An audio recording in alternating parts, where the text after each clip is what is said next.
Hey everybody, it is your girl Coach Cheryl. Welcome. Happy Monday. I hope you all are having an amazing start to your week. Listen, I need you to do me a huge favor. As you come on, whether you're live or whether you're on the replay, I'm going to ask you to share this particular broadcast with somebody that you know needs some encouragement. So I'm going to be looking down for a second because I'm going to do the same thing that I'm asking you, and that is to share this. So I'm going to share it myself, and then we're just going to jump right in onto the topic that I'm excited to talk about today because it's something I am going through right now, and I just wanted to, it's been encouraging me. The Lord's been encouraging me with it, and so I want to encourage you with it as well.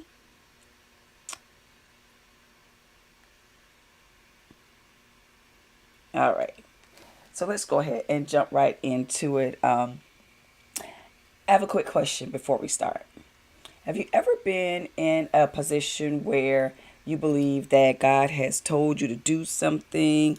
You got really excited about it. And so you were like, yes, God told me to do blah, blah, blah, blah. I'm going to go ahead and do it. Then you encountered like roadblocks and setbacks and just everything. Hey, Adrian, thanks so much for joining. I appreciate you. So everything seemed to like jump in the way. There were so many things that you didn't anticipate that happened. And so you got frustrated, you got discouraged, you wondered if you'd heard God right. And so you began to second guess yourself.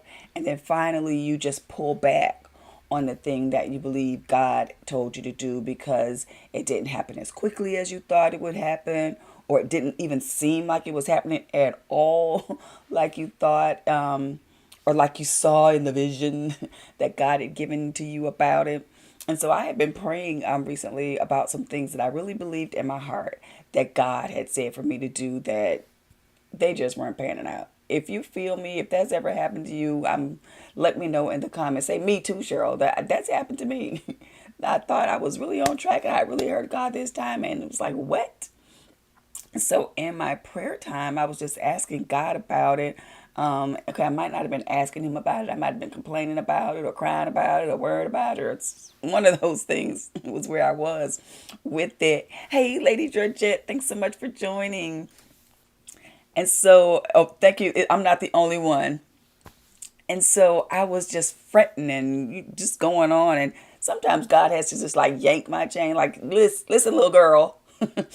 And so God gave me is just one simple question. He was like, "What were you thinking?"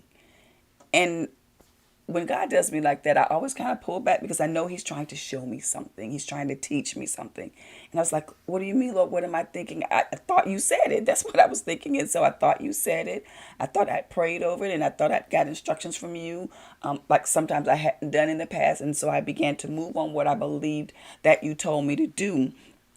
And he brought me back to a statement he told me years before, and he says every promise requires a process or a journey. You're looking for the promise to happen overnight, and you're forgetting that it requires a process, and I'm taking you through the process. And here's the thing, Cheryl, you cannot speed up the promise. You can't go fast to the to the promise until I take you through this process. And then he started taking me back to people in the Bible, that we love to admire. We love to say, oh Lord, look at Joseph. Look what him being the prince of Egypt, and God, giving him the authority, second in command to Pharaoh. But we forget that he was sold into slavery by his brothers. He was dropped in a pit, that he was elevated to Potiphar's house only to have Potiphar's wife lie on him and then be thrown into prison, then to have the baker and the cupbearer come and he give them interpretations of their wonderful dreams, and they forget all about him. We forget the process that Joseph had to go through to get to the elevation that God had for him. And so God just started taking me through scripture. He started taking me to David, who was forgotten from his father. His father didn't even bring him, to be, recognized as one of the sons that may be elevated. to be the king. And then, his father finally brought him out, and, everything started going good. And Saul was like, yes, yes. And then Saul started running after him all through the deserts trying to kill him. We forget about process. We forget about Moses, who delivered the children of, Israel out of Egypt. But we forget that he killed that man, and then he had to go wander in the wilderness for 40 years. And then for all those times that God just told him to do something and Pharaoh kept saying no, and all the pestilences that God sent, we forget the process. And so when God was telling me, what were you thinking? He was trying to teach me that I was expecting overnight success without walking through the process, without building the muscles that I would need to reign in that promise, that those muscles had to be built during the process. So I just want to encourage someone on today to not forsake the process, to not try to rush through the process, because what God is teaching you in the process is preparation for you to reign during the promise. You can't reign during the promise if you try to skip over the process. Absolutely, Lady Georgette, nothing happens overnight. Nothing is going to happen overnight. I remember being in a training, and they was like, that and I want to say it exactly how this woman said it, but I'm not gonna recite it exactly. But the gist of what she was saying was, when people see an overnight success, it's taken that person at least 10 to 20 years to get there. We see it as overnight success, but we don't see the little things that they went through, the trials that they encountered, and that they endured to reap the benefits. So I just want to encourage you, go through the process and be joyful in the process, because we have to count him faithful who gave us the promise.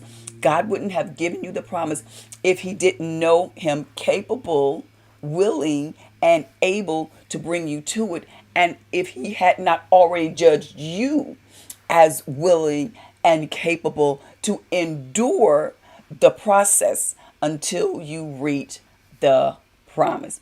I hope that this has been a blessing to someone, and thank you all for joining me, that joined me live. And if you've received any kind of benefit from this, I want you to share this with someone that's going through the process, and that's pulling their hair out in the process and wondering, when is this going to be over? When, Lord, when? Tell them that go through the process. Endure hardness as a good soldier. God is going to give you the promise, but you first have to endure with joy, with thankfulness, and with gratefulness the process that he is taking you to. I love you all so much. Thank you, Adrian and Georgette, for joining me. I appreciate you all. And I see on YouTube we have Slim Jim Longfoot. Thank you for joining me as well. And I see you, Lady Adrian. Sometimes we do have to go back to God and say, okay, I need some signs. I need some confirmation that this is the way that I heard you. So always be open to God's nudges, and always be open to him giving us words in due season. I love you all with the love of the Lord, and I look forward to seeing you all next time. Don't forget to share.